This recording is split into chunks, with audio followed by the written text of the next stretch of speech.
CinemaJaw is brought to you by Know Your Company. Got 25 to 75 people in your company? Then check out knowyourcompany.com, software that helps companies like Airbnb know their company better. And we thank them for their support. And by the Midwest Game Nerds podcast. Ever wish you had a CinemaJaw-like podcast that was about video games? Look no further than the Midwest Game Nerds podcast. Each episode talks about the latest and greatest in video games across all platforms. Whether it's VR, Sony, Microsoft, Nintendo, PC, mobile, you get the idea. The Midwest Game Nerds podcast discusses it all. Tune in live on every other Sunday at 7:30 p.m. on Twitch TV /Midwest Game Nerds, or find their episodes on YouTube, iTunes, Stitcher, or at MidwestGameNerds.com. And we thank them for their support.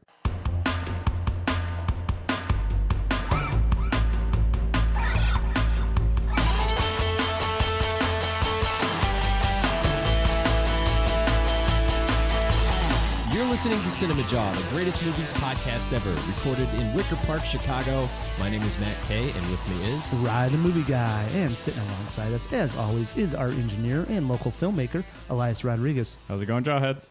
This week on Cinemajaw, Matt, I'm going to make a change. For once in my life, it's going to feel real good. Going to make a difference. Going to make it right.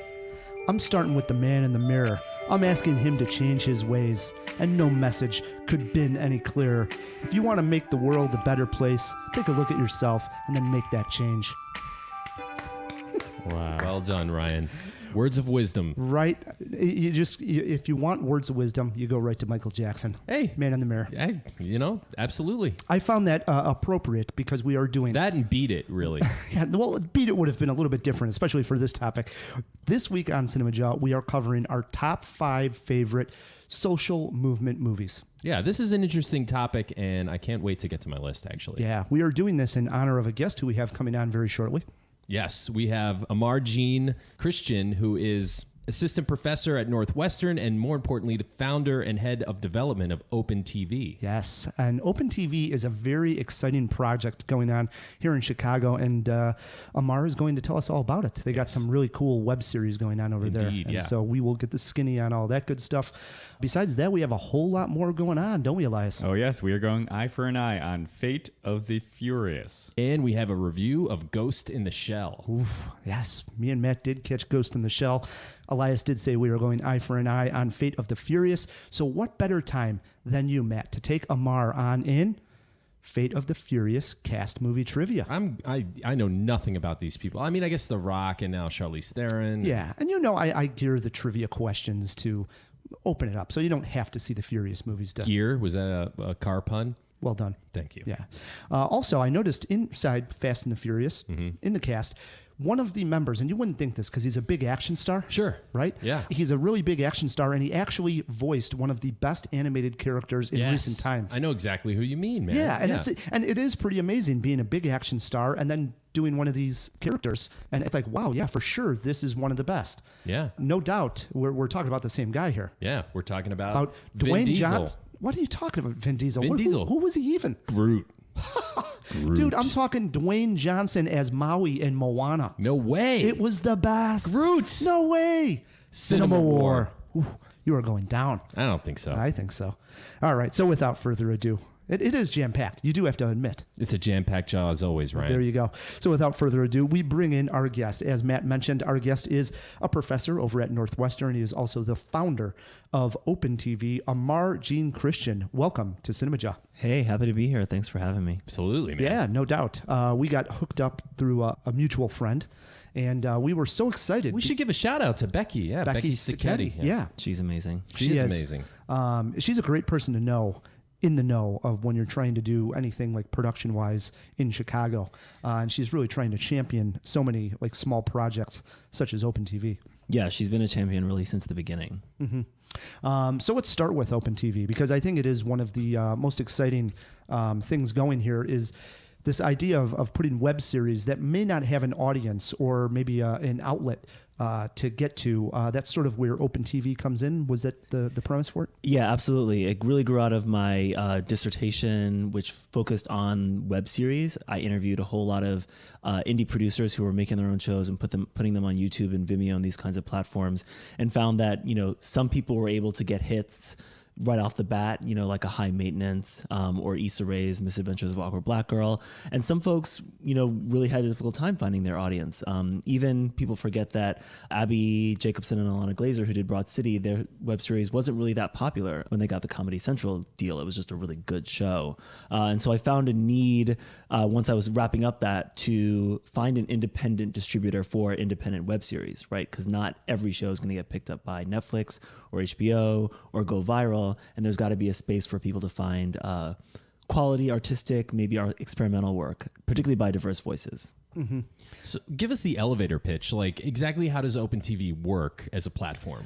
Yeah, so our sort of tagline is that we are a platform for queer and intersectional television. The idea is to help support the production of new stories by queer, trans, cis women, and artists of color from start to finish. So however I can do that, whether it be finding funding, helping connect you to production crew, and then of course marketing it both online and in Chicago. We screen everything in Chicago before we put it online.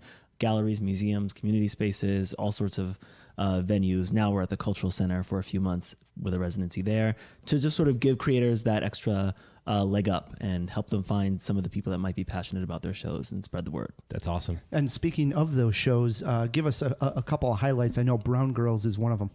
Brown Girls is our big hit show. We debuted it in February 15th of this year. And, in 8 years of studying the web series market, I don't think I've seen a show launch like that. We were the #2 trending hashtag on Twitter that night. Nice. We launched it in over a dozen cities internationally, from LA to London, Seattle, New York, hundreds of people coming out all over to watch the show with other brown girls, it seems, actually, in a lot of cases. And so that show is the second show from Sam Bailey, who's a local Chicago actor and filmmaker. She directed our very first series called You're So Talented, which ran for 2 seasons, kind of a coming of age about a somewhat messy young woman who's just trying to find herself. Beautifully shot, original music. I really love that show. And then Fatima Asghar, who's a local poet and worked with young Chicago authors, wrote Brown Girls and invited Sam and I to the initial reading with the understanding that Open TV would distribute it and Sam would direct it. And we immediately fell in love with the script and knew it would be something special. And so from there, I was just trying to get them the money to do it. And really, Sam took over from there. She directed and produced the whole thing, assembled the crew, and the rest is history. It's really very popular. People are really loving it. Yeah, and I think one of the interesting things, especially with web series, is that there is no necessarily set time. When you go to like network television, they're 22-hour episodes. 22 minutes. Sorry, yeah, 22 minutes. 22 hours would be something, huh? Sometimes it feels like that. Yeah, 22 minutes or so forth. So when say like a pitch comes to you like Brown Girls, do you give them the freedom to have different runtimes on different episodes? Is that how that works? Yeah, absolutely. I mean, I've seen in the web series market, you have shows that have episodes that are like under a minute long, like Teachers, which went to TV Land. Yeah. Had like 30-second episodes, versus a friend of mine, Adam Goldman, did a show, Whatever This Is, with 30-minute episodes, crowdfunded over $100,000 to shoot it. So it really is about, what do you need to tell your story? I don't tell people how long to make their stuff. It's just whatever keeps people engaged. That's how long the series should be. I would say that Brown Girls is sort of standard. It seems like most people do 6 or 7 episodes, and like 6 to 12 minutes tends to be the range.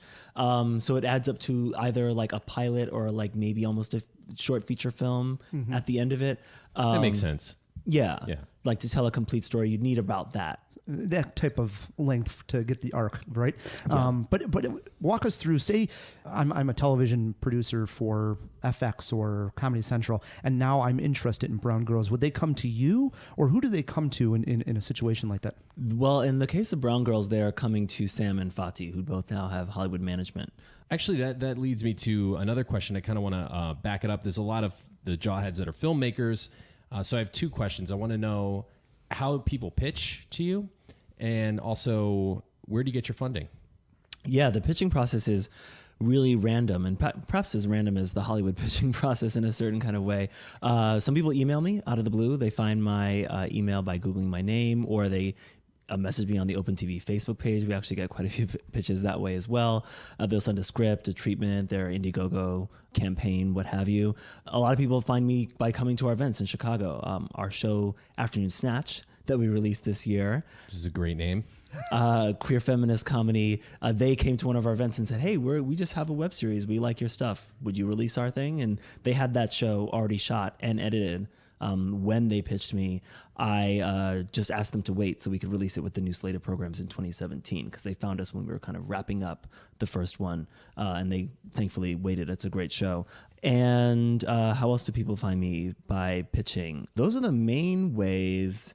I would say they email me, contact me directly, find us through our events, or a friend of ours, Fatih, who did Brown Girls, just sort of knew me from the community. I kind of circulate in various Chicago arts communities, and so just knew about Open TV and knew some of the people involved with us. It's really a community effort. But, I should say that everything that we release that's original is Chicago based. So that really makes that a whole lot easier. Sure. I don't have to deal with all the pitches from New York or LA, Right? Because those are really active filmmaking communities and would probably kill my inbox. No doubt. The funding comes from a variety of sources. When I got the job at Northwestern, I had a startup account. I'm in a social science department. A lot of my colleagues do like big data analysis of Twitter, or they'll study how to effectively communicate health messages through various media. It's very like applied effects driven in my department. So to do those kinds of ambitious projects, professors need startup funds. So when you get a job as an assistant professor, you get some money to pilot a new project. And I just so happened to wanted to do one in creative industries, which is a little unusual for academia, but it's paid off quite well. My university is retaining me and giving me another round of startup funding this year. So we'll have some more money to keep the project going for another 2 years at the level that we're at. And then outside money helps enormously. So creators will crowdfund if they need the funds. There's a number of grants that fund web series, specifically in Chicago. The Chicago Digital Media Production Fund grant for any people listening in Chicago is definitely one to apply to, though I guess I'm increasing my competition right now. The deadline's in about a week. And So good luck with that, guys. they fund specifically digital work about social issues in Chicago, give out $100,000 a year. And they've given us almost $50,000 over the last 2 years towards 3 separate series. That's awesome. Super helpful. That's wonderful. Yeah, that's one of the great things about being in Chicago, a large city like that, is being around a creative community like that, and having the resource of Northwestern University to help fund this thing, get it off the ground. And the one question I was going to ask was plans for the future of Open TV. If for some reason, because this started, as you were saying, for research, but once that ends, it sounds like it's such a great idea that is there a chance that it would go away because you're no longer doing it for quote unquote research, or do you have an idea of going forward that this can always be around? Yeah, I have so many ideas for the future of Open TV. I kind of created it to be a modular monster that could adapt to the times, right? So we're doing television, but I also release video art because I want to maybe participate in the art world if that's a possible path for sustainability. But I think it could be a research project that goes on for decades, really. The core research question is, how does queer or intersectional television develop? We've never had a television network explicitly focused on creating programs for diverse identities. I would even argue networks like BET or Logo, representing one sector of one community, right? Like for BET, it's been heavily like a lot of Black men, although recently with Aymar Jean, they've sort of shifted a little bit towards Black women. Or with Logo, it's like white gay men, right? So I'm thinking about a network that really develops across communities and across identities, and that hasn't really existed. So I think there's a lot of knowledge to be gained, right, from doing it. And we have decades of television development. We don't have decades of television development of this kind. So I think there's a lot for me to learn. I learn so much on a weekly basis. And the more we release, the more robust our understanding, because we can compare different kinds of programs, different paths through development, different trajectories, different artist career trajectories. So I would like it to be a research project throughout that entire process. And I really designed it to bring value to research institutions and universities at a time when a lot of people are questioning, why do we have universities anymore?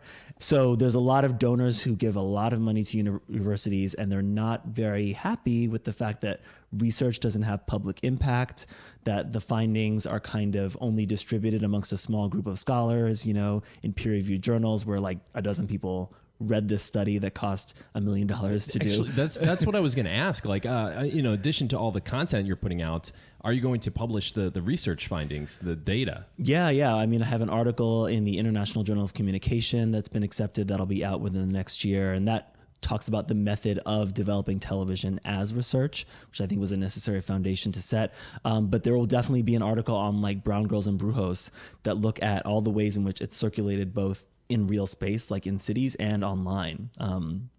All the tweets from brown girls, right? Like, how are people interpreting these different kinds of identities that are underrepresented in their own ways? I was just looking before I got here at Tumblr, and Brujos has really taken off on Tumblr, and just looking at all the different kinds of Tumblr users that reblogged it was like a fascinating case study in like undiscovered television fans, just like, agender, bisexual, disabled, young, really fascinating people who have just crafted these amazing identities online. All that's really interesting knowledge, right? And like, we don't talk about Tumblr fandoms a lot with TV because it's hard to track, right? But this offers us a way to track it anonymously, of course. So yeah, there's a lot to write about, and it will all go into my second book, which doesn't have a title yet. It doesn't really exist, but it'll happen for sure. His second book. It's fascinating stuff. It is.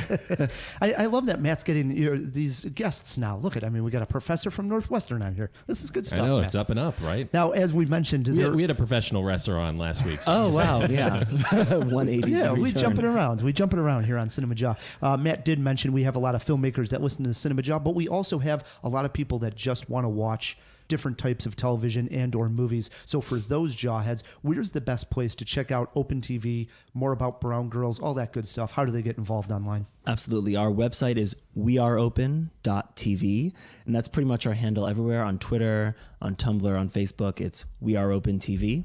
Check us out on all those platforms. You can sign up for a newsletter if you go to the website, and that'll give you updates on the local events and give you roundups of programming. Yeah, check us out. Do it. I noticed if you just put into Google Open TV, into Google, it pops up. So you can do that as well. And we'll put some links in the show notes as well. We will. And if the jawheads want to follow you on Twitter, Aymar, can they? Yeah. I'm Prof. AJ Christian, PROF AJ Christian on Twitter and Instagram. Yes, please do it. Do everybody. It. Now, we like to end all of our guest interviews with some silly cinema cues, we call them. Okay. Get to know the guest through the eye of the lens. Elias, you're smirking over there. What do you got? Well, yeah, so if you could take one of your favorite shows, TV shows, and go back in time and help start it as a web series, which would you do? Oh, that's a real good question. With the original creators. With the original creators, the same show as a web series, or just like... Yeah, those stripped down web series version. Oh, wow. Gosh, there's so many. I, as a kid, loved In Living Color.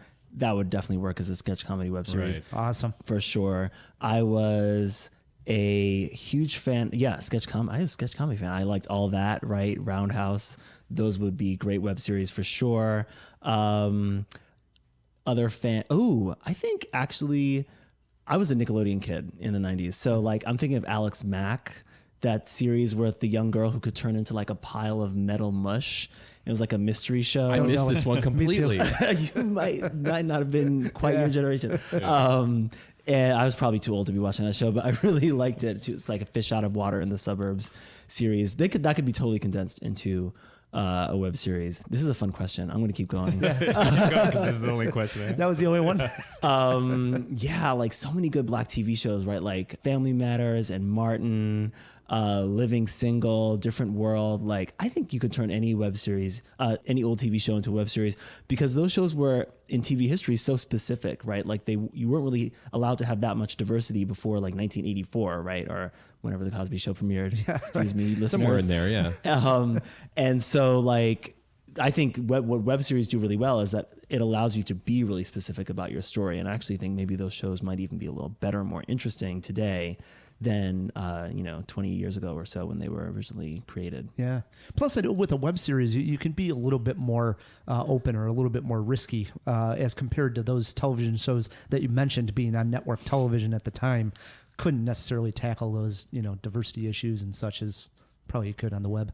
Yeah, they had to wrap up the story in 22 minutes, right. Adhere to the formula, make people feel good at the end.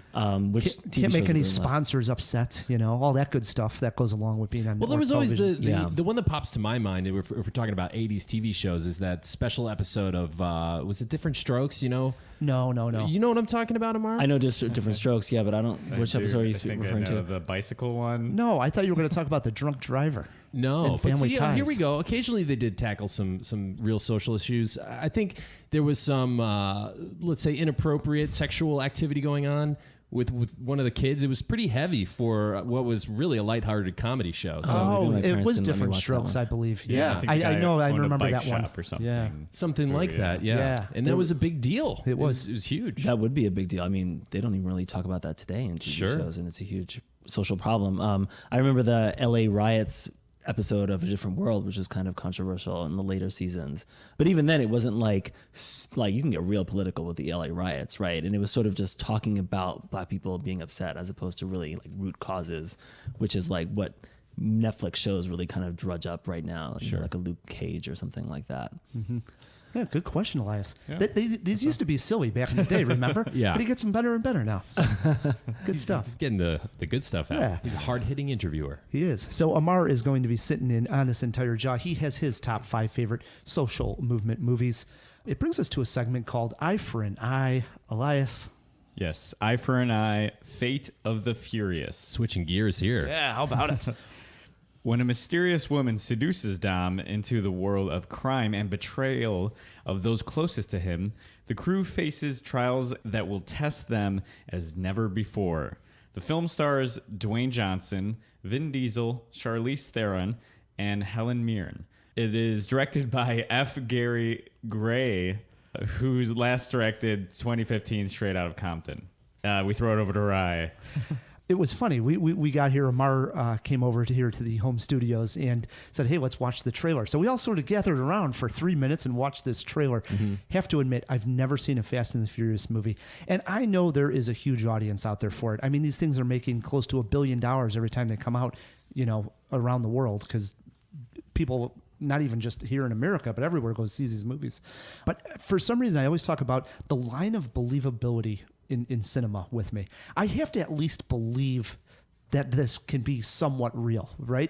Inside that universe. And I know I'm talking about an Iron Man. Yes, I'm talking about a guy in an iron suit fighting another guy in an iron suit, but it works for me in those situations. Okay, but this didn't somehow. When I watch this trailer, and there is literally a scene where a torpedo gets out onto ice and is going alongside a car, and Dwayne Johnson pushes it off into another direction.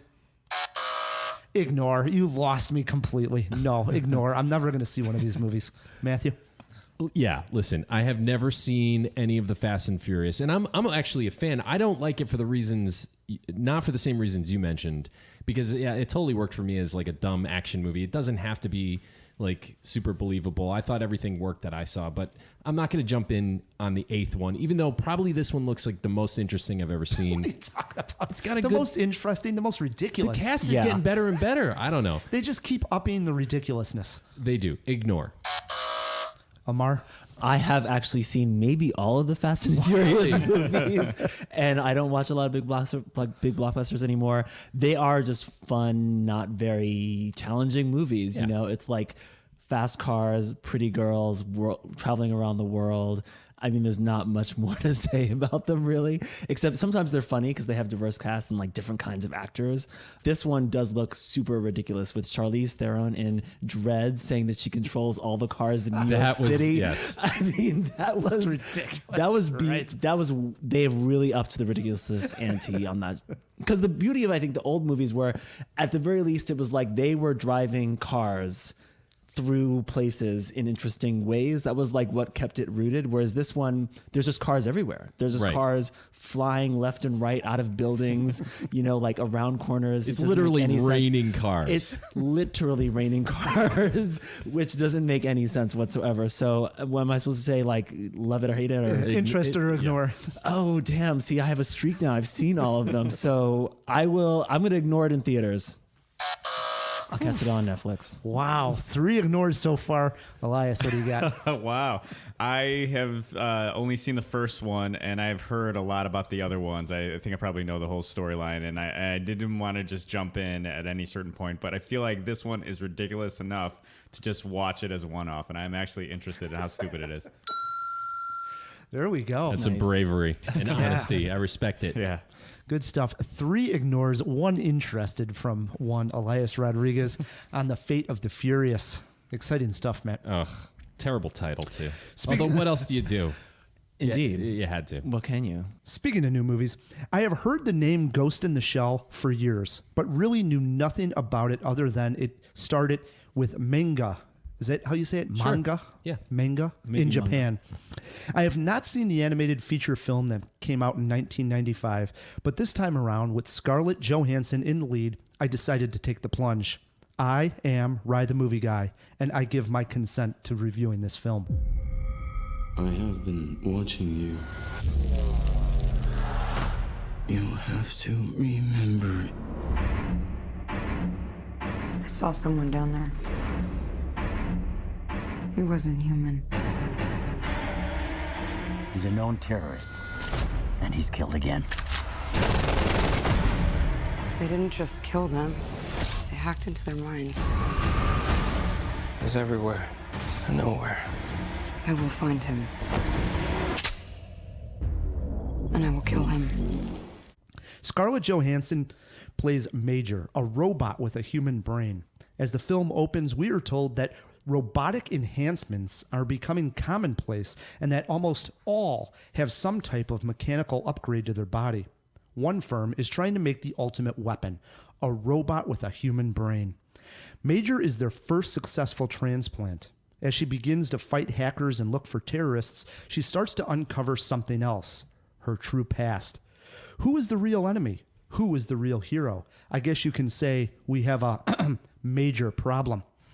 As mentioned, I knew next to nothing about the story in Ghost in the Shell, so I was completely shocked to find out that this is a total ripoff of RoboCop. Maybe the original manga comics were different, but this film version, Matt, sure mirrored our Detroit cop story from 1987. Even if you think the RoboCop argument is bunk, the rest of the themes presented here felt rehashed. Memories slightly coming back like Jason Bourne, entering a computer mind like The Matrix. Heck, there was not very much that felt new to me.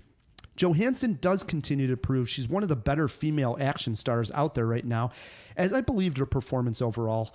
The film is presented with some great colors, highlighted with those hologram advertisements that walk around the city. Definitely eye candy there. Like Blade Runner. Yes, action sequences were decent at best, nothing great. I didn't hate the film by any means, but ask me about it in 6 months, and I think I'll have a tough time recalling much from it.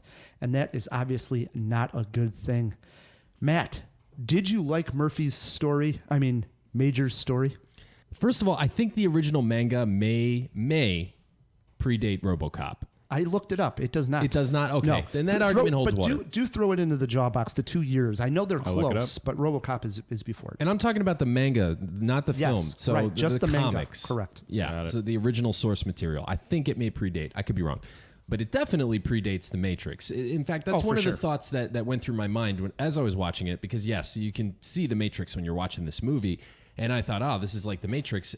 But then I remembered, no, The Matrix is like Ghost in the Shell. And then I'm talking about the anime, the film from 1994. Mm-hmm. Definitely a huge influence on the Wachowskis, which I'm pretty sure they even mentioned in a couple of interviews. I'm a huge fan of cyberpunk. I'm really glad to see that genre on the big screen again, that like neo-noir, hard-boiled thing going on. It looked cool. I agree. It looked really cool. The aesthetics were fun. I agree with everything you said, though. There's the action set pieces were just okay at best. And we've got to talk about Scarlett Johansson and the whitewashing of this character, because they tried to make it work with they tried to write it in, which actually kind of made it worse. It just fell apart at a certain point, and I was like, why? I get it. Scarlett Johansson, she is good, and her performance, like you said, was solid. But I think it would have worked just as well, if not better, with an unknown Asian actress in the role. I agree. And you do say, they mentioned that it's written into the script is a good way to say it,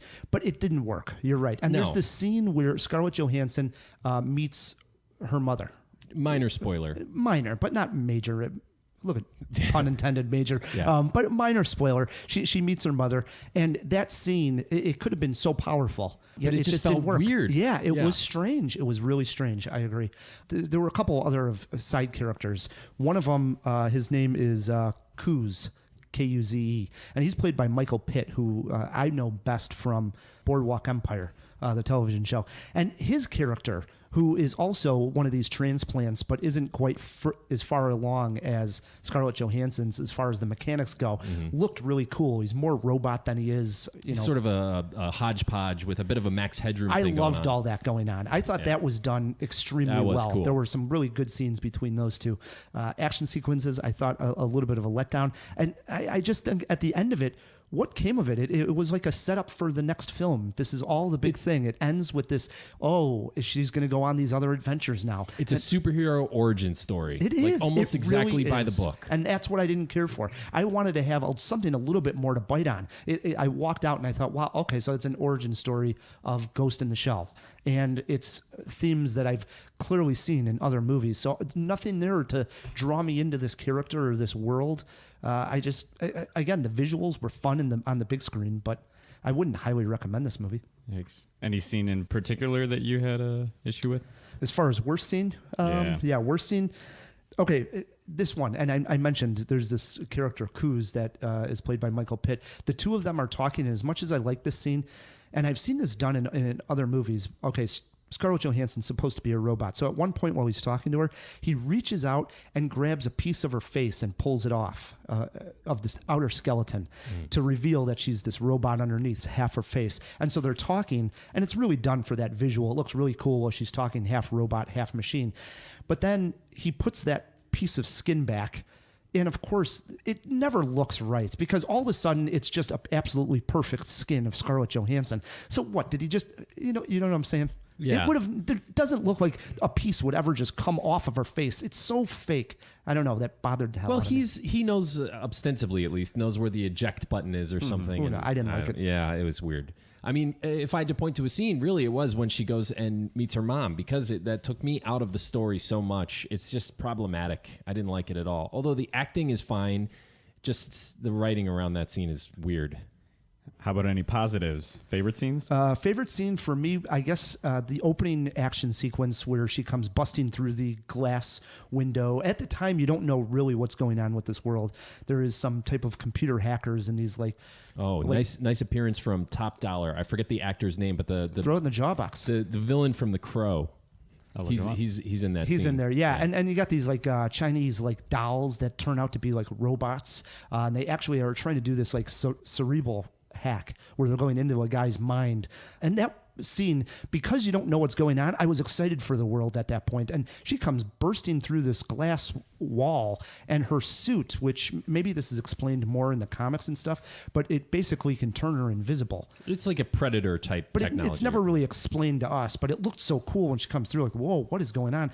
All the things, I was like, I can't wait until this is all sort of brought to fruition, and it never really is. But that opening scene looked cool.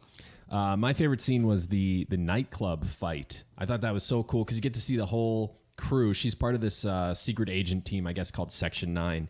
And they all go to this nightclub. They're following up on a lead. They all go to different corners, and all hell breaks loose, and shotguns come out of overcoats, and it's a really cool action set. If anything, I think that's the best action in the whole film. Any movie influences? I already mentioned a lot of them there. The only other one that I haven't mentioned is a little of The Fifth Element. I saw a lot of the bright colors and futuristic world of The Fifth Element in it. Yeah, we mentioned mine. I would Right. say Matrix, Blade Runner. What did you learn from this movie? That skin-tight white suits Should only be worn by Scarlett Johansson. She pulls it off, but I would actually say it isn't even all that flattering on her at times either. It's a weird look when she's in that. It's nude colored, by the way. Yeah. It should be mentioned and that was completely unnecessary. But I liked it. It looked fine. Yeah. I thought it worked on her just fine. What'd you learn? Why would tactical armor be nude colored? Okay, just why? What did I learn? I learned that sometimes an unknown actor is a better fit, even if you have the budget for a big name. Think about it. That's what I learned. If you had to put a quote on a movie poster, what would your movie poster quote be? A movie poster quote. I'm going with Scarlett Johansson is the Asian RoboCop. That's way better than mine. Mine's pretty generic. A cyberpunk thrill ride. That's what it is. Yeah. Let's assign some grades here. I'm going as rough as I was on the film. I'm giving it 2 jaws for the fun of it all, the visuals, the sound. I went 2.5. I think this is a little better than a middle of the road film. It's definitely problematic, but it's the best action movie of the year so far, which isn't saying much. But I don't know. I don't know if it was better than John Wick 2. I think it's better than John Wick 2. Arguable. Yeah. How about Logan? Didn't see Logan. Okay, fair enough. Did not see Logan. So I saw Logan. I loved it. So yeah, I would say it's not as good as Logan. yeah, So, I'd venture to guess you're right. All right, 2 jaws from Ryan the Movie Guy. 2 jaws from Matt K. 2.5. Oh, 2.5. If you did see Ghost in the Shell and you have Twitter pulled up, shoot us a tweet at Cinemajaw. We'll retweet it and get the discussion going. Oh, and Ryan, we didn't tease this at the top, but I have a little surprise for you. A surprise? Yeah. A surprise review? A surprise review. Yeah, me and Parker, the pitch man, got out to see Boss Baby. Boss Baby? Boss Baby, yeah. Wow. I know, but it's huge. I mean, it's blowing up. Alec Baldwin voices the baby. Yeah, you know what? Let's hear what Parker thought of it. Hi, this is Matt K, and I'm here with the pitch man himself, Parker from Toy Talk, his very own YouTube channel. Everyone should check it out. We are going to review Boss Baby. The Boss Baby, yes. It is the newest from DreamWorks Animation, starring Alec Baldwin, Steve Buscemi, Jimmy Kimmel, Lisa Kudrow, Tobey Maguire. That's a lot. Yes, the list goes on and on. Let's go straight to the expert, Parker. What did you think of this movie? I thought it was funny in parts, but in other parts, like I've seen lots of trailers for it, and I thought it was hilarious. But seeing the full movie, it was not what I thought the storyline was about. Because I thought the storyline was just about a kid named Tim that gets a baby brother, and they live happily ever after, and they just have crazy adventures. But the dogs are beating the babies in love, so the babies are trying to get the humans to love the babies more than the dogs. Yes. The basic plot of the movie is there is a company in heaven, where the babies come from, and it is run by babies, and numbers are down. The love, as Parker mentioned, is being beaten out by puppies. So they send the Boss Baby, played by Alec Baldwin, to a couple that works for Puppy Co., whose CEO is voiced by Steve Buscemi, who becomes the central villain. Wackiness ensues. There's a lot of gags in this movie, like Parker mentioned. It is pretty funny. Alec Baldwin is hilarious. There's some callbacks to Glengarry Glen Ross, which I found amusing. There's some Indiana Jones references, which I found amusing. What was your favorite gag, Parker? I like the part when the baby's just like, Tim, I need you. And then Tim's like, oh yeah, we make a great team. And then like the baby's just like, no, I really do need you because I can't reach the doorknob. Yeah, I when mean, they're in the airport.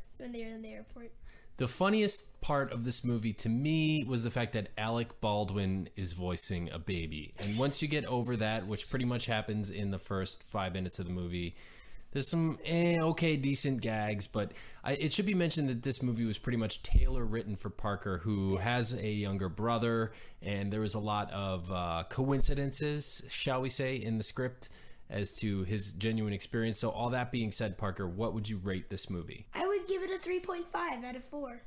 All right, Parker gives it a 3.5. It should be noted also that this is the first time that Alec Baldwin and Lisa Kudrow have worked together since Friends. This movie is kind of great for kids and not so much for grown-ups. Unfortunately, I would just give it 1 jaw. If I was being kind because I had so much fun with Parker, I'd give it an extra 0.5, 1.5 at the most.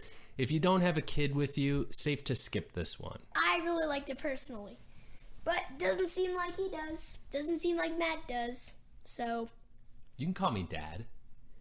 But your name's Matt. Yeah. And people know you as Matt. Yeah. Whatever. All right. Think we got it? Yep. Okay. That's a wrap. Parker was all right on it. Yeah, Parker liked it a lot more than I did. Yeah, sure sounds like it. Yep.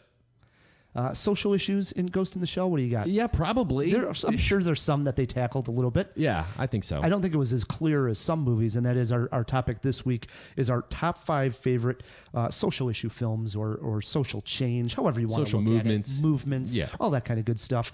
Aymar, did you have trouble with this list? Did you have 5 that popped to your mind right away? I didn't have 5 that popped in my head because I originally you said social movement, and that is a weird thing, right? Like social movements are really difficult to tell in film because there's usually not one central character, right? It's like a movement of a whole mass of people. So I don't feel like there's that many. The one that sprang to mind almost immediately was Selma from a few years ago.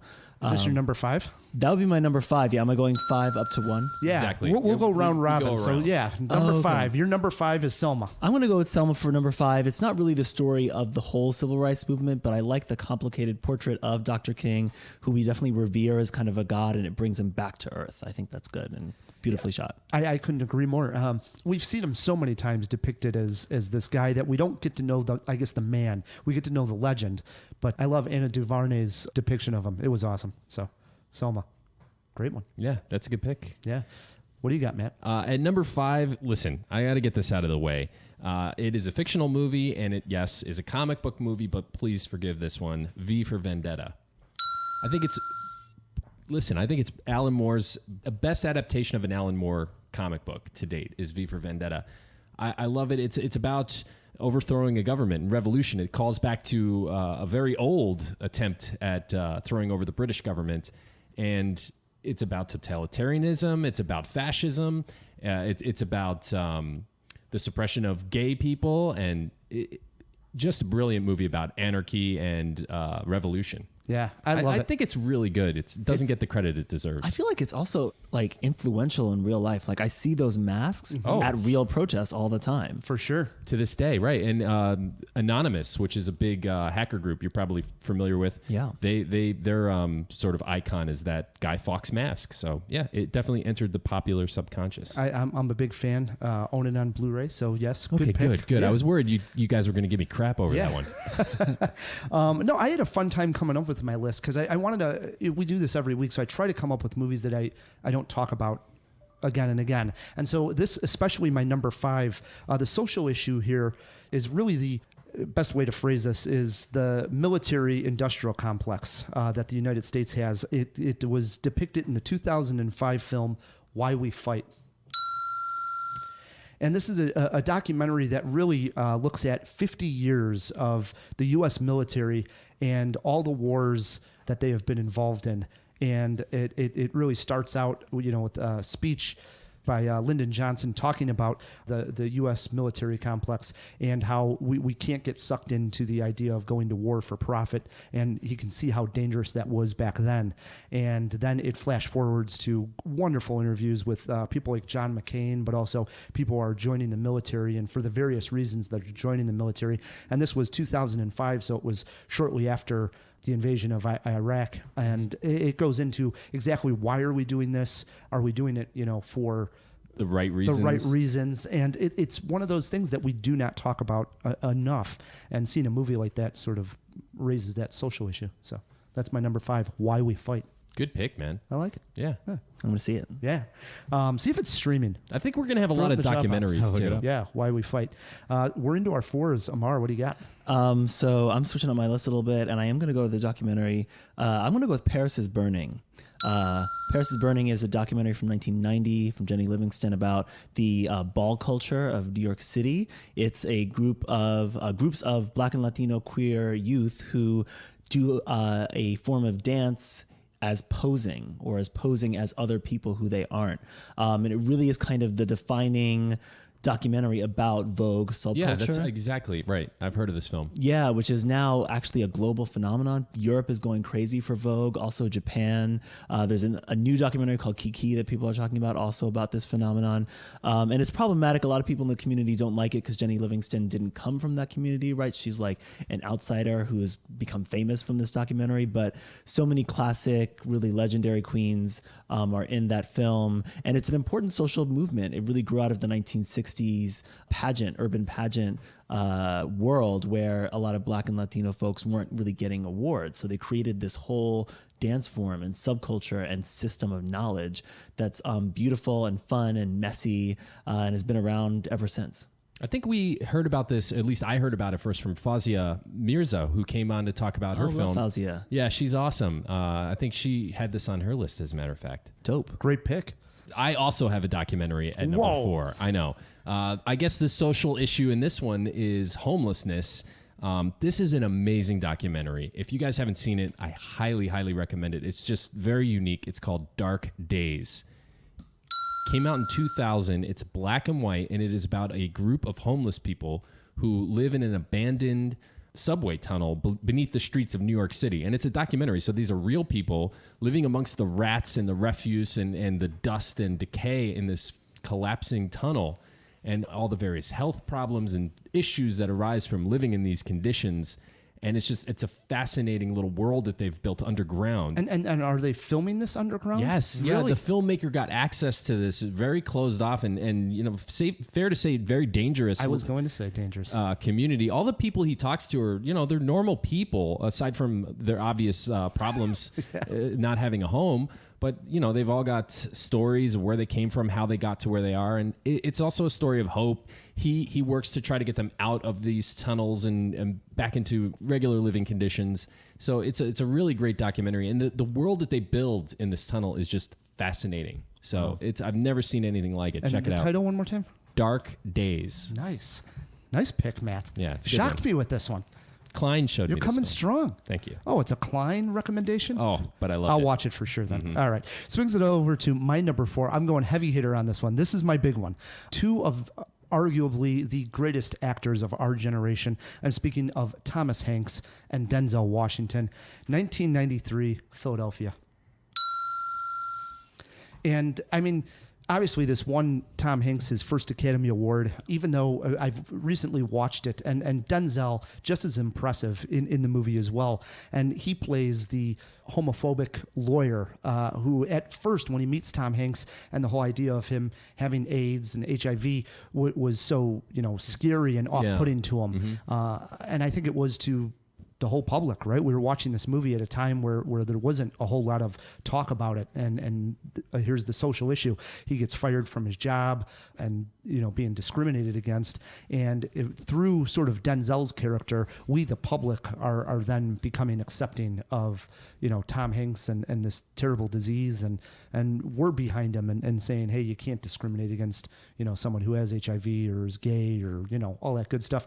And it really, I saw it, I was quite young, and I know it moved me, and I was like, man, what a great movie. And you got the Bruce Springsteen song Philadelphia, which is still one of my favorite movie songs of all time. Antonio Banderas in a great supporting role. Oh, there's that wonderful scene where Tom Hanks is dancing with Antonio Banderas, and they're playing the music. Just awesome movie. If for some reason you're listening to this and you missed Philadelphia, it should be seen by just about everybody, I think. I love the movie. So yeah. Agreed. That was my number 4. You like this? Did you like this pick? That was a good pick. Yeah, that's a great pick. It's good. A classic film. Yeah, good. We're into our 3s.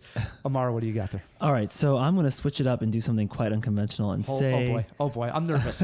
Medicine for Melancholy. Medicine for Melancholy is actually Barry Jenkins' last feature. Barry Jenkins, of course, did Moonlight, which took home Best Picture this year. And it came out in 2008. Nobody saw it, but it's about 2 black folks in San Francisco who kind of spend the day together and fall in love in a very kind of weird and awkward way. But it takes place within the context of the gentrification of San Francisco, and is a really great way of looking at like a social issue in a realistic perspective, right? Not like people on the streets going rah, rah, or big court cases, but just kind of you're living your everyday and that your community might not live in this city very much. And I think it's quite poetic because 10 years later, San Francisco's incredibly gentrified, right? Like that whole city is so expensive now. And he really caught it at the beginning of when that was happening. So I think it's an important film that people to see, and it's beautifully shot, and there's gorgeous music, and Wyatt Cenac is the lead. So it's a good pick that not a lot of people have seen. I'm going to have to check that one out. Yeah, can we throw that in the Dropbox to see if it's streaming? The name of the movie one more time? Medicine for Melancholy. Oh, I like it. It's a good title. I was about to say, I even like the title, so throw that in the Dropbox. All right. What do you got sitting there, Matt? At number 3, I have another documentary. I think it's tough to get away from documentary in this particular genre that we're exploring here. Michael Moore. It wasn't is he going to appear? It was when. And the one I'm picking is Bowling for Columbine. I think probably one of the biggest social issues we're facing today is the American obsession with guns and the crazy amount of gun violence in this country. And I don't think anybody has quantified it and shown the data quite as well as Michael Moore. And I'll be honest with you, there are times when I think Michael Moore is an insufferable blowhard, and I just don't like him at times. That's just because you looked like him when you had weight on. I did, yeah, I did. It's not anymore. Not a proud moment. Now we're talking about thin Matt, but yeah go ahead. It was between that and Penn Jillette. Ooh, those are bad days. But anyway, Michael Moore, at times I don't like him, but I think this might be his best movie because it sort of even opened my eyes. And I'll be completely honest. I mean, I'm not totally against guns per se, but they're just rampantly out of control. And I think he showed that in a clear and tough to argue with way that wasn't as one-sided as he can sometimes be, because he's conflicted in the movie too, because he's a gun owner. He's a card-carrying member of the NRA, which I think he mostly does for effect, but he even admits in the film that he is sort of on the fence on this issue. And I think that's what made it so compelling. Yeah, I think that's the brilliance of the movie, is that he's trying to find the source of why we're being so violent. Also, that there are other countries, such as Canada that he names, that actually have more guns per capita sure. than people than we do. But for some reason, we are, something like 100 times more violent than them. So he's trying to find it as a filmmaker to figure out what the source is too. And I think that's the brilliance of the movie. So I remember it being a very personal film for him too. Like he spends a lot of time in Michigan, right, where he lives. Sure, with the Michigan militia and stuff. Yeah, and so I feel like maybe that's also why it's good, because his other films sort of are about other issues, right, that are beyond him, and he's sort of using it to make a political essay, whereas this one he had to sort of bring it home a little bit. Yeah. True. Great pick. You could list all of almost Michael Moore's on it when you're talking social issues. I think you could have picked just about any. Yeah, I was trying to get Sicko on my list, but I didn't get it on there. My number 3 came out in 2013. It stars a guy named Michael Jordan, but he puts a B in the middle. Michael B. Jordan, directed by Ryan Coogler. I'm speaking of Fruitvale Station. And this tells the true story of Oscar Grant, who was shot and killed by a police officer for clearly no reason. And the film actually shows this on screen. You actually do see some video that people took on their phones of the incident. And of course, this, it was a big case. Yeah. And the police officer was let go and later was convicted of manslaughter. But it really showed you a lot of like exactly the racial profiling that does go on, and they just can say that it doesn't, but it does, between officers and people of color. I mean, clearly the guy was handcuffed on the ground and posing absolutely no threat, and then was shot in the back. And the officer did claim that he was reaching for his taser and accidentally got his gun, but it is what it is. Yeah, I mean, you don't make that accident. Yeah, you don't make that mistake. And it was one of those that I think, I mean, the movie, it really, all it is showing is the last couple of days of Oscar Grant's life leading up to that. But so well done. And again, it's one of those that you see and it makes you want to make some type of change or get involved in your community to do something better. So inspirational. Yeah, it was. I liked it. I don't know if you guys both saw it, but Yeah, yeah, absolutely. I haven't seen it. I've certainly seen the videos on YouTube of the actual incident. So yeah, it's pretty heartbreaking. It is. Yeah. It is. That was my number 3. We're into our 2s. What do we got, Aymar? Oh wow, number 2. Okay, so this is where it gets difficult. Can I be untraditional, unconventional again, and actually do a long documentary, kind of a TV series called Oliver Stone's Untold History of the United States? Have you heard about this? Have you seen this? I've heard of it, but have not seen it. It's not really a social movement. It's a political history of the United States since World War II, and it's just so relevant right now. Like, we're in this whole global conflict maybe with all these other countries, especially Russia, and it just kind of contextualizes everything and tells the kind of story about World War II that we don't normally tell ourselves as America, that there were these opportunities to really not to avoid the Cold War, to not drop the bomb, right? And it's goes through to the Obama era and talks about all of our activities supporting dictators around the world. It really is like, if you're trying to understand our political moment geopolitically, I think it's almost necessary viewing at this point. And adapted from a book, so you can also read the book if you don't want to watch the 10-hour documentary. I'm guessing Oliver Stone didn't write the book. He did not. No, he did not write the book. I believe it was Zinn, but you'll have to put that in the jaw box, sorry. Yeah, the jaw box. He sometimes jams in the jaw box. Oh, really? I hear noises coming out of there. I never know what's going on. Oh, good pick. Nice pick at number 2. Matt, what do you All right. Listen, here's another one I'm a little bit worried about telling you guys, but if you'll hear me out, I think I got a case here. My number 2 is The Social Network. Come on, really? You just give me crap. I think one of the biggest, because again, this originally we were saying we were going to do social movements, and I think one of the largest. You totally missed it when we said social. You were thinking social media. Of course, maybe that word is what put that into my mind, but social media is a movement in its own right, don't you think? I mean, so it's the story of Mark Zuckerberg, who created the Facebook and really changed all of our lives in a very tangible way. I mean, I was on Facebook today. I'm sure everyone in this room was on Facebook, and probably everyone listening was on Facebook today. It is one of the biggest movements. It's our movement into these virtual spaces and how we interact with each other there. You know, all sorts of new issues that we didn't have to deal with before have arisen because of this. And this is, at least ostensibly, the story of how that all got started. So I think it's relevant. And plus, man, come on, that Alan Sorkin dialogue is amazing. Yeah. I mean, I have lots of feelings about Aaron Sorkin, not all of which are... Aaron Sorkin, what is it? No, I said Alan. You were right. It's Aaron. I have all kinds of feelings about Aaron Sorkin, but I do like that movie quite a bit. I love how dark it is. You know, social media presents itself as this like sunny, warm thing because you're connected to your friends, but there is a dark side to it. And I think that movie really taps into the antisocial behavior that's almost embedded into Facebook. The fact that it was started as like a hot or not site, right, at Harvard. Mm-hmm. And even that space of Harvard, the fact that it really got caught on because everyone wanted to be a part of it because it was so elite and exclusive, which I think it still kind of carries this like boutique-y kind of vibe to it, right? Where it's like, it's not the messy social network. It's like your real name, your real job, your real college is on there. I think that, yeah, that's a good movie. I don't know if it's a social movement, but it's definitely necessary for us to be critical about our social media time. Aymar saved you. I'll give you a break. Since he backed you there, I'll say, okay, Matt, okay. All right. But again, put that at like number 5. Why do you got to put it all the way because up at 2? I think it was and then the that controversy good. comes out. And now I'm ticked off. It was that good. All right. Swings it over to my number 2. And this is a social. It's going to be better than mine. Oh, 100%. All right. Because this is a big social issue. It also contains Sean Penn's best performance as an actor. Came out in 2008. If we're talking social movies, how does somebody not have Milk on his list? I mean, this is a social movie. Yeah, I was kind of wondering how Fast Times at Ridgemont High was going to be a social movement. Of course, this tells the story of Harvey Milk, yes. Who does get assassinated. This is a true story. Mm-hmm. Josh Brolin's in the movie, Emile Hirsch, as I mentioned, Sean Penn, all great performances. Really, the whole movie is stacked with wonderful performances. And again, this was a movie that really touched me. I always say at the end of that movie, when Sean Penn is talking into the tape recorder and sort of giving that interview on tape and talking about how he's got to give them hope.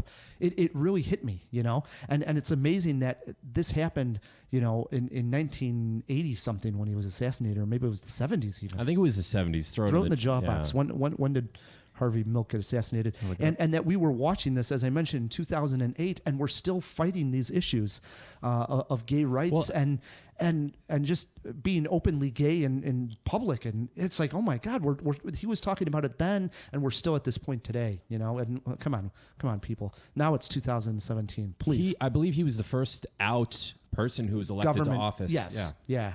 And so I don't know. I love the movie by Sean Penn. I thought it was awesome. No argument. One of my favorite scenes in that, which is really complicated, is like this coming out scene where he makes, I think maybe James Franco's character, one of the characters come out to their parents like on the phone, and it's this really awkward scene where it's like such a personal thing to tell your parents, who you are, especially at that time, and it makes Milk almost seem like a little mean, right? And there's this insistence that the personal is political, which is still a very controversial thing even today. But it's true that nothing political happens if people don't connect with other people and are honest about what they need and who they are. Milk.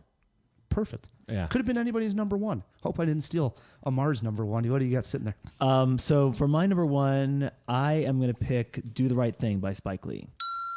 A movie that ends in protest, but really shows the kind of slow buildup and the complex tensions within a neighborhood and a block that lead people to rise up, right, against the state. It's, of course, maybe best known today as Michelle Obama and Barack Obama's first date movie. But it's really a beautifully shot film, wonderful performances from a range of actors, a range of identities, all different kinds of stories. I think it's Spike Lee's love letter to Brooklyn, right? It's shot on these beautiful block of brownstones. It's a hot day, so many colors, so many different kinds of personalities clashing. And then, this, local store owner who's just tired of this one kid coming into his shop with a boombox, really gets that, spoiler alert, really gets Radio Raheem's life ended, and it's the death of a young black man, which of course we're still dealing with today, that causes that neighborhood to rise up. Spike Lee was afraid, or critics were afraid that people would actually protest because of the movie, which of course never happened, because that's happening in real life all the time. People are already protesting at that time from it happening in real life. Yeah, it's one that I want to see again. I always talk about, I see these movies sometimes years ago, and I haven't had a chance to revisit Do the Right Thing. And I know I loved it back then. I'd like to see it again. I think it's probably his best film. I think so too. Yeah, no arguments here. Yeah. Definitely. It's been a while since I've seen it as well. Came out in like 89 or something. Yeah. I mean, I think the 90s was the last time I saw it. So, late teens, early 20s. Matt, can you follow that up with number one? I think so. And don't tell me it's a movie. I'm not trying to one up. And don't tell me it's about a movie about Twitter. No, it's not about Twitter. That would be a good movie, man. This one came out in 1982. It's got problems, but it's about one of the most amazing people to ever walk on the face of the earth, Gandhi. So another example where the role did not go to an Indian person, but man, it's really tough to say that Ben Kingsley isn't an amazing actor. Candice Bergen, obviously, also an amazing actress. The whole movie, what an inspirational film about an inspirational guy, and you get absolute huge social movement. He got, and this is before social media, got an entire country behind him with a message of peace and peaceful resistance. So inspirational. I love Gandhi. I love this movie, and that's my number one. Yeah, nice number one. You can't go wrong with Gandhi. You can't go wrong with Gandhi. It's tough to argue against Gandhi. I like it. Swings it over to my number one. I did go documentary for my number one. This one directed by the great Ken Burns. Okay. Ken Burns' name is attached to a documentary. Everybody gets excited. Came out in 2012. I'm speaking of Central Park 5. Have you seen this one? I have not seen it, but I've heard good things. And this tells the story of the Central Park jogger rape and crime that was committed. Basically, in a nutshell, in the early 1980s, a young woman was jogging in Central Park, and she was beaten and raped and left for dead in Central Park. And they found her barely alive. And the social issue here is two things. One, again, racial profiling, because what they did is they ended up arresting 5 black kids who were running around in the park, but really had no connection to the jogger at all. Zero. I mean, zero, nothing. But they were seen running around in the park, hazing, looked like they were up to no good. You know how young kids are. We're talking like 16, 17-year-olds, just being teenagers. Sure. Exactly. And but also the social issue that I also wanted to get at was this idea of the media witch hunt, that we are so quick to want to point a finger at somebody, solve a crime right away, and it is only getting worse and worse with the news cycle that we have going on, the social media that we have going on. So literally, Donald Trump, I don't know what he was doing exactly at that time in New York.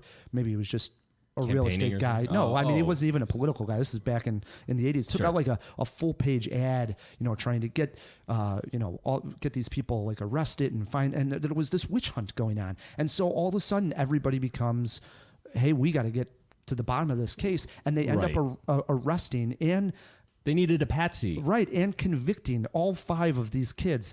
They all spent somewhere between 6 and like 14 years in prison. And there was no evidence anywhere close to them being with this jogger. And eventually DNA evidence and the guy who actually did the raping came out and confessed. And he was a serial rapist that was out on the loose, that they never even looked into that direction because they were all... because they had somebody, right? Yes, and it's the Case worst. Closed. And I know the city of New York settled something like $60 million with them, and now the state of New York still hasn't settled, but it's still going on. And it's just, what a great movie. And it's done with interviews and talking about the whole thing. And again, it's a social issue on the racial profiling, but also the witch hunt that's going on in the media these days. Cool. Yeah. Wait. Did no one mention the 13th? I thought someone was going to mention the 13th. I did too. I used it as an example to Matt when I said, hey, we're doing our top 5. I said, well, the 13th. It was one of the examples I had said. It was on my top list of the year. I loved it. It was one of my favorite documentaries. Yeah. Yeah. I mean, it was really good, really powerful, and so important for people to realize. It kind of gives just like a history of anti-blackness in America in like 45 minutes, and then really contextualizes the notion of criminality, which is so important. Yeah. And the industrialization of the prison industry. It's a business for profit. It's an interesting film. And scary. A couple honorable mentions before we go to break. I had The Deer Hunter, which looked at like the problems that all the soldiers were having, the horrificness that they saw at war and the time that they were trying to have cope after like PTSD. Wartime. Yeah.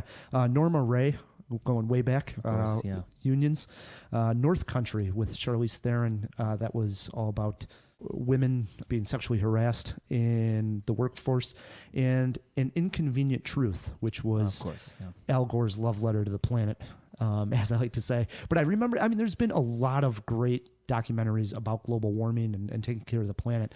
DiCaprio just had another one out there called The 13th Hour or 11th Hour. I don't know. Throw it in the job. I'm pretty sure they're making a sequel to An Inconvenient Truth. I believe so. Yeah, that's right. I think like an update version. But The Inconvenient Truth was the one that like it. I don't know. It captured the imagination really at the time. It's one of the highest grossing documentaries, which is pretty crazy for a relatively dry topic. It's really kind of a glorified TED Talk. I mean, really, when you look at it, it's very flat staging. He's on stage with a pointer half the time. But yeah, for some reason, it just struck a nerve. I think it's a brilliant film. It is. It's mostly about his talk. So. Yep.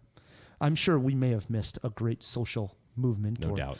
Social film. So if you have Twitter pulled up, shoot us a tweet at Cinemajaw. We'll retweet it and get the discussion going. What we're going to do is take a break. And when we come back, Matt is taking Aymar on in furious cast movie trivia. Another downshift there. Plus a CinemaWAR looking at 2 great animated characters. We'll be right back on Cinemajaw. Let's all go to the lobby. Let's all go to the lobby. Let's all go to the lobby to get our... Hey Jawheads, this is Matt Kay with a quick reminder of April's Riddle. I have starred in a famous zombie movie, but not its sequel. I have starred in one film directed by Wes Craven, and it was not the zombie film mentioned. I have been a villain in the Batman movies, and I have starred in 2 films with Red in the title, one of which had Robert De Niro in it. Who am I? If you think you know the answer to April's riddle, write us feedback at cinemajaw.com. You have until the end of April to get your answer in. We'll put your name in a hat. Good luck.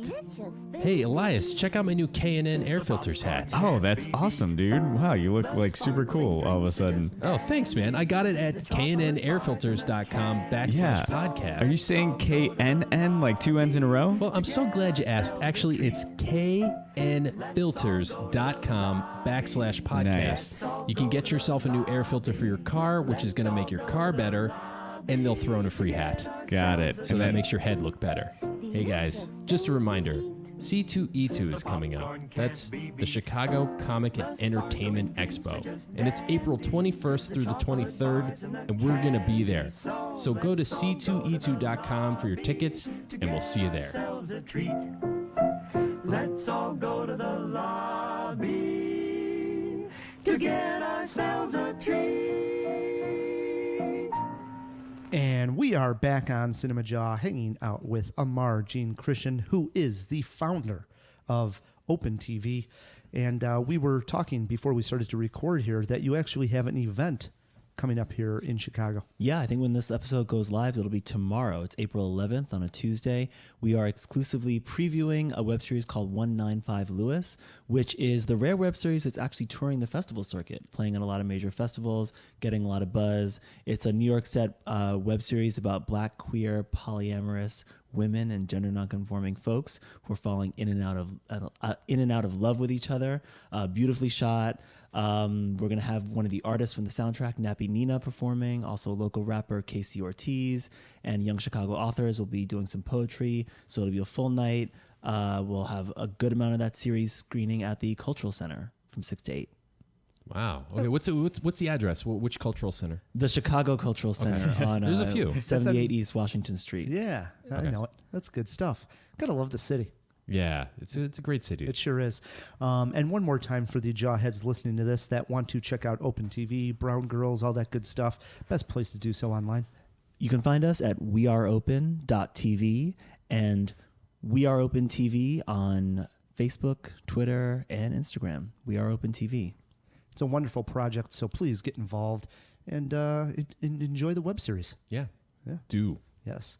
Matt, before we get to trivia, before we get to CinemaWAR, which matters this time, and you're up 1-0 on the best of 5. Oh, that's right. That's right. Before we get to that, we did throw a few items into the jaw box, and Elias Rodriguez, he likes his web series. Let's let him out of the jaw box and talk for a little bit.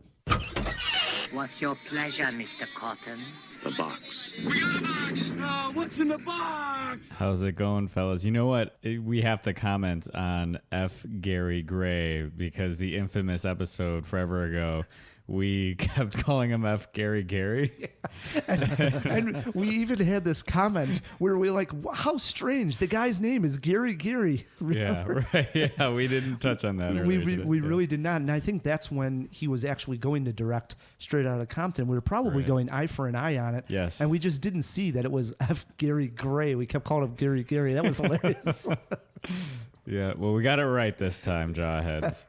All right, let's jump into this. When was the manga Ghost in the Shell released? That was 1989, and RoboCop was 87. All right. Wow. Interesting. Yeah. And you can make a case for that. You really can. And you can see the influences, especially in this Hollywood version that we saw with Scarlett Johansson. It was almost a blatant ripoff the way I saw it. Yeah, that kind of opened my eyes. Yes, and the villain from The Crow who's in Ghost in the Shell, that is Michael Wincott. I love this guy. I was really hoping he would have a bigger role in Ghost in the Shell. I think that would have made the movie better. I don't know why. He died too quick for you. Oh, man. The Crow was such an important movie to me, and he was a big part of why. I loved his character. And I mean, I'll be honest. I didn't even notice him in Ghost in the Shell. Yeah, it didn't stand out for me as like, oh, that's the guy from The Crow. Oh, when he appeared on screen, I was like, yes, I want to see more of him. And he's out of the movie pretty quickly, unfortunately. So is Why We Fight streaming. It is not on Prime or Netflix, but you can rent it on Amazon Prime and the regular channels. Okay. So let's see. Is Medicine for Melancholy streaming? Yes, on Netflix. Putting that one on the queue. Yeah, me too. Nice. The Harvey Milk assassination happened in 1978. 78. I feel like we had that thrown in the jaw box before. And see, we don't learn, Matt. We got to learn from these facts. Right. Yeah. Get it through your head, Rye. 78. 78. And the name of Leo's documentary, yes, The 11th Hour.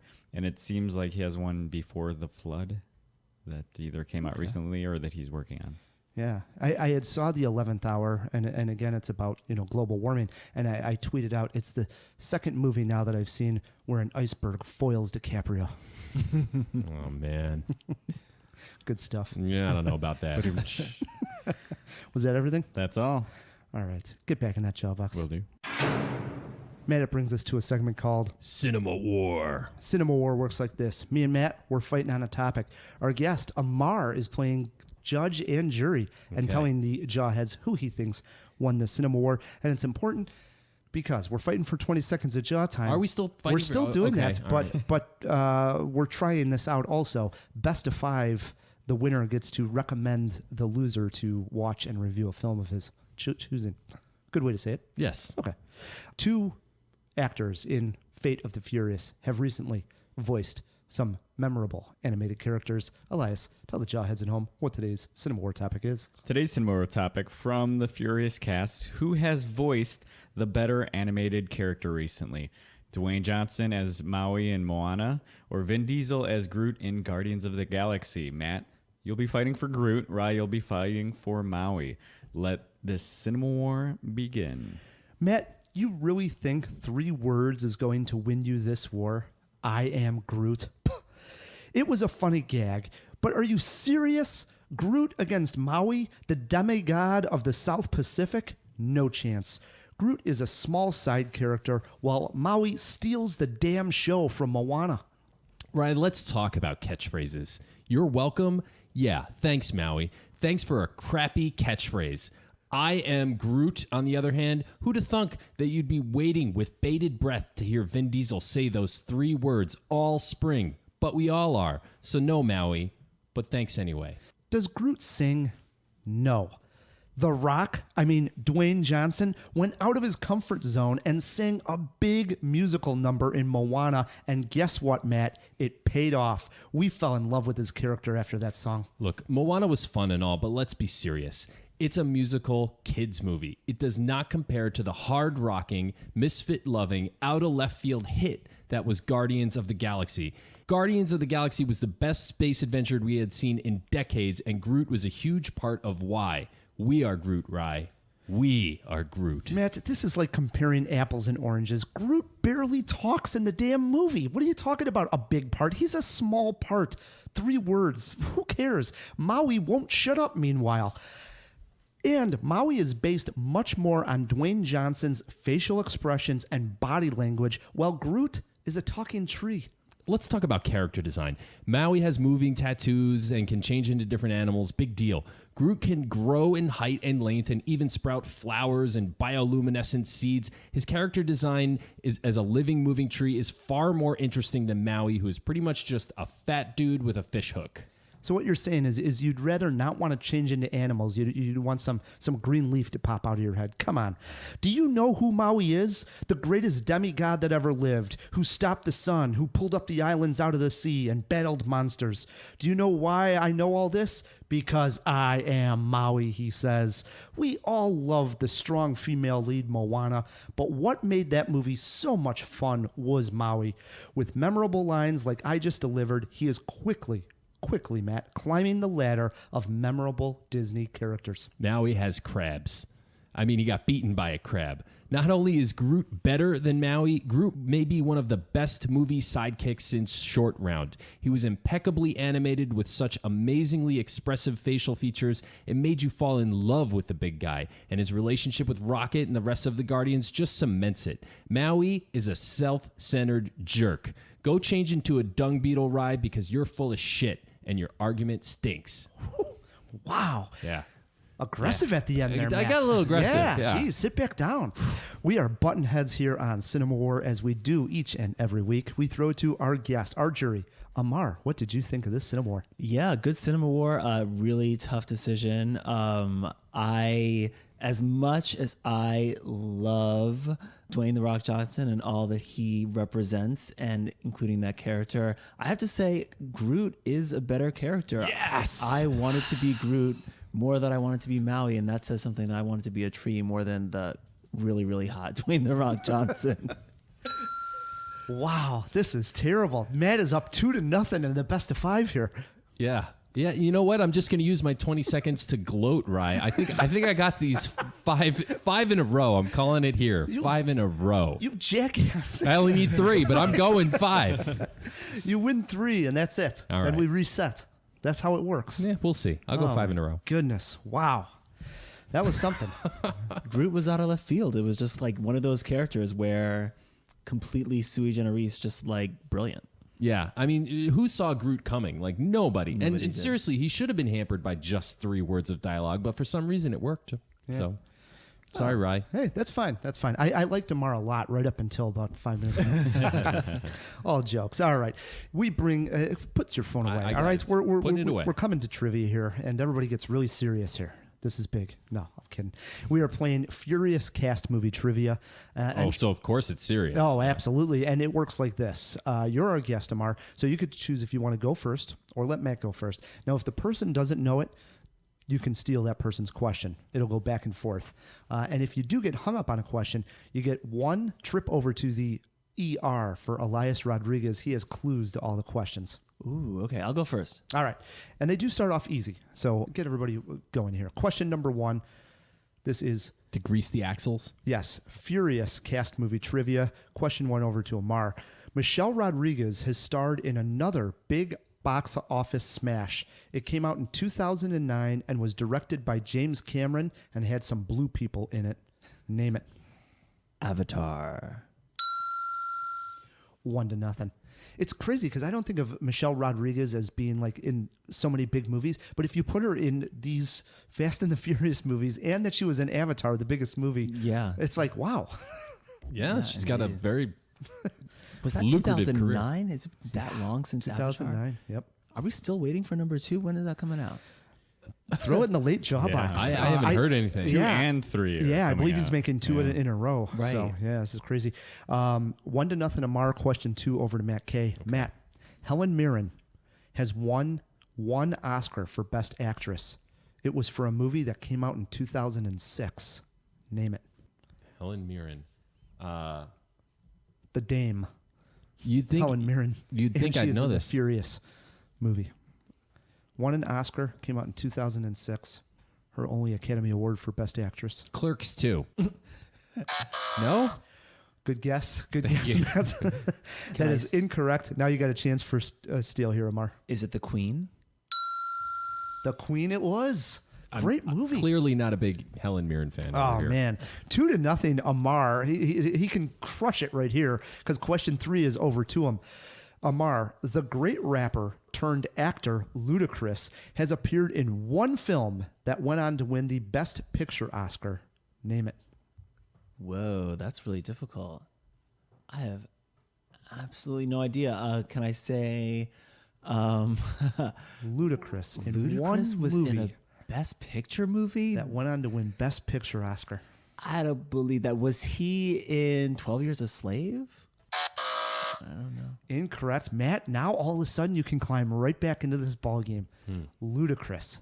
As ludicrous as this may sound, Ludacris was in a Best Picture winner. Actually, I think he's a great actor, man.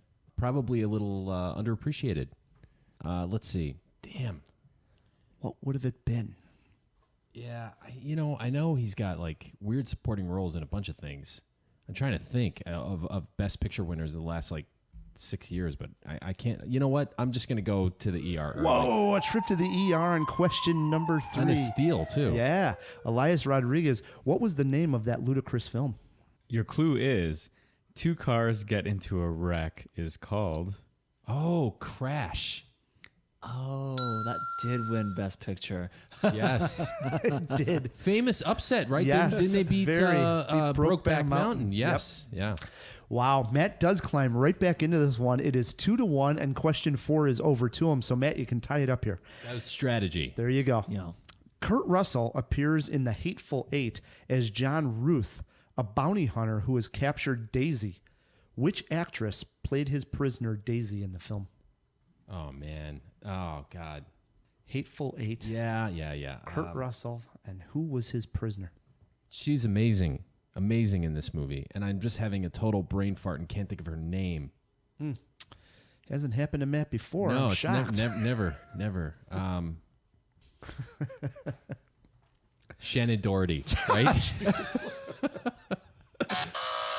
That is incorrect. I can't think of it, man. And he wasted his trip to the ER. Aymar, do you know this one? Do I know this? And she presumably would be in the Furious movie. She's in one of the Furious movies. No. The clue here was that Kurt Russell is in the Furious movies, and it leads into this question. So Kurt Russell appears in The Hateful Eight as John Ruth, a bounty hunter who has captured Daisy. Which actress played the prisoner Daisy? One small clue: she is not in the Furious movies. Is it what's her name? It is what's her name. Actually, is it what's her name? No. Is it Michelle. Oh God, no, not Michelle Rodriguez, because that's someone we already mentioned. I'm just gonna guess Reese Witherspoon. I have no idea. She's got 3 names, right? It is a 3-namer. Yeah. Yeah. We were looking for Jennifer Jason Lee. Yes. Jennifer Jason Lee. There we go. All right. Hey, let's get back to it here. Aymar is still winning 2-1. Question 5, though, is over to him. Aymar, this furious actor, has also starred in Pain and Gain, Central Intelligence, and Gridiron Gang. Name him. I haven't seen any of those movies. This furious actor, so he's in the Furious movies, has also starred in Pain and Gain, Central Intelligence, and Gridiron Gang. Name him. Is it Dwayne The Rock Johnson? It was. See, the movies that I listed there, I thought may throw everybody off. Well, Gridiron Gang, I mean, I haven't seen any of those. Central Intelligence is the one with Kevin Hart. Kevin Hart, yeah. I believe so, yeah. That's what got it for me. There you the go. other one, too, I couldn't remember. Yeah. 3-1, Aymar. Question 6. You really need this one, Matt. Okay. And you have no ER. Question 6 to you. Name the first movie Jason Statham starred in. It came out in 1998 and was directed by Guy Ritchie. Lock, Stock, and 2 Smoking Barrels. See, now that's like a first or second question. Okay, there. but no pause. I thought for some reason you may think otherwise, but okay. That's a while ago. Yeah. It is 3-2. Question 6 over to Aymar. He can actually win it right here because there's only 8 questions, and this is question 7. Joining the cast is this actor who starred in The Longest Ride, Snowden, and Fury, and Suicide Squad he was in. All that, and he has a famous dad. Name him. So Suicide Squad, Fury, Snowden, and The Longest Ride. And he has a famous dad. Has a famous dad. He's in Suicide Squad.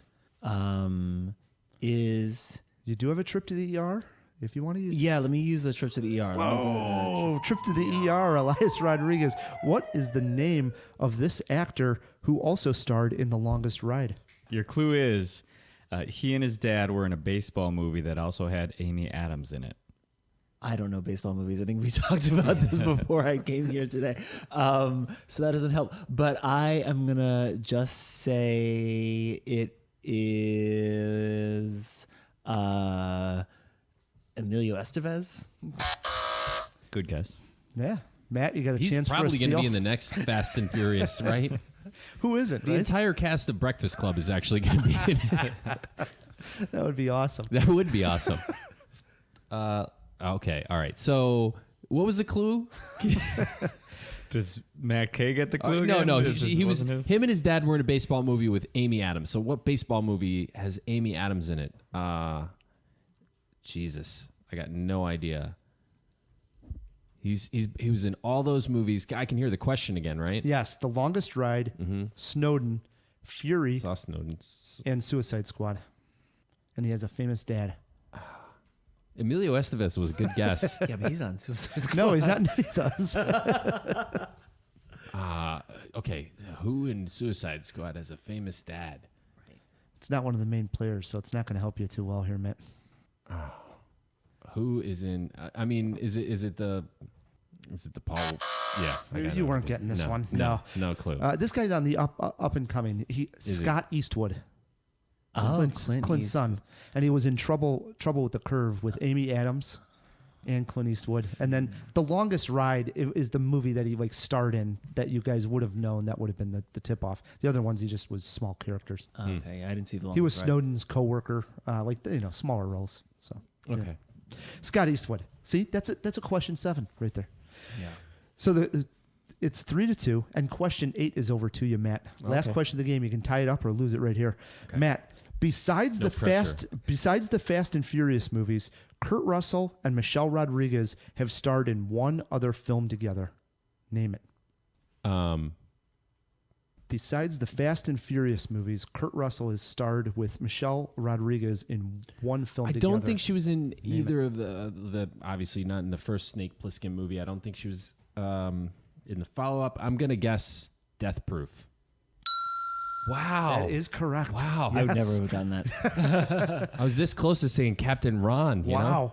Wow. Matt ties it up 3-3, so it comes down to a jawbreaker, we call it here on Cinemajaw. This question is over to Aymar. Aymar, would you rather sit and watch all the Fast and Furious movies in a single sitting or all the Friday the 13th films in a single sitting? Oh, Fast and the Furious, totally. He just blew this one. All jokes. Here is the real jawbreaker. Okay. Age of Dwayne "The Rock" Johnson closest to. Matt, what do you got? Dwayne "The Rock" Johnson, people's elbow. Let's see. I mean, he's still, whatever age he is, he's still looking great. He's in amazing shape. He was on TV when I was a kid, you know? I mean, I remember watching like wrestling, and I guess I wasn't that young. He was definitely post like Hulk Hogan era. So I would say he's probably I'd say 51 years old. Elias, lock him in at 51. Amari, you got a guess? Yeah, I'm going to go younger than that. I'm going to go 45. Cut the tension with a knife, and the winner is... Aymar wins this one. 44 only for Holy Dwayne Johnson. crap. Yes. Wow. He must have been a kid when he was wrestling. I almost thought older, but I was like, nobody looks that good at over 50. I just don't think so. 44 for The Rock. Wow, he is really young. I had no idea. Yeah, I crazy. mean, he must have been like in his late teens, super early 20s when he was on the WWE. Yeah, it seems like he's been doing the movies for quite a long time already. Long time. So, yeah. Aymar wins this one. Can we get a handshake? Yes, well done. Friendly handshake. Well done. All right. First game of trivia I've won in years. I don't know. Thank you. Good stuff. We did throw a late Jawbox question about the Avatar. Right. Did you have time to pull that up, wow, Elias? This is pretty mind-blowing. So Avatar 2 finally comes out December 21st, 2018. So I guess wow, next year. Yeah, yeah, they're, a they're, year They're and a going half. up against one of these Star Wars films. Ooh. You know, Wow, yeah. big That's battle. going to be a great month. Yeah, I sure mean, is. even if Avatar sucks, it's an event film. Oh, Yeah, no yeah, doubt sure. about it. And there are apparently 5 total Avatar movies that are going to be. I made. remember, yeah. My that's goodness. insane. That's too much blue people. It's just Yikes. dumb. Billions and billions of dollars in production and marketing. Oh my Yeah. God. Holy cow. Oh boy. Good stuff. Unlike the Avatar story, we're coming to an end on this great Cinemajaw, right? Yes, yeah. And I hate when they come to an end, but first and foremost, we got to thank our guest, Aymar. It was nice meeting you, and thanks for coming on Cinemajaw. Thank you so much. It's been a lot of fun. We also got to thank the best engineer in the biz, Elias Rodriguez. Thank you, fellas. And Jawheads, I will be in Hollywood this coming weekend for the Hollywood Comedy Shorts at the famed Chinese theaters. Think Twice is going to play there. Pretty fun. I'm so glad you're plugging again, man. That's awesome. Yeah. Especially Oh, at the Chinese theater. Wow. Yeah, it's pretty nuts. That's crazy. Yeah. We also got to thank all our sponsors. Yes. Thanks to all the sponsors and the Chicago Podcast Co-op who help us get those sponsors. Yes. And we have a new newsletter that just dropped. Yeah. And we want to get people on the newsletter, right? So what's the best place for the Jawheads that want to find out more about the newsletter? How do they subscribe, Matt? You know what? Just go to cinemajaw.com. Upper right-hand corner, there is a little icon, looks like an envelope. Click it, and you can sign up for our newsletter. Yeah, and also subscribe to us on our new YouTube channel as we're posting all of our audio files there, so you can see that, and also some fun little behind the jaw videos that we make. Lots of fun. Yeah. Until next week, I'm Ryan the Movie Guy. I'm Matt K. And keep on jawing about the movies.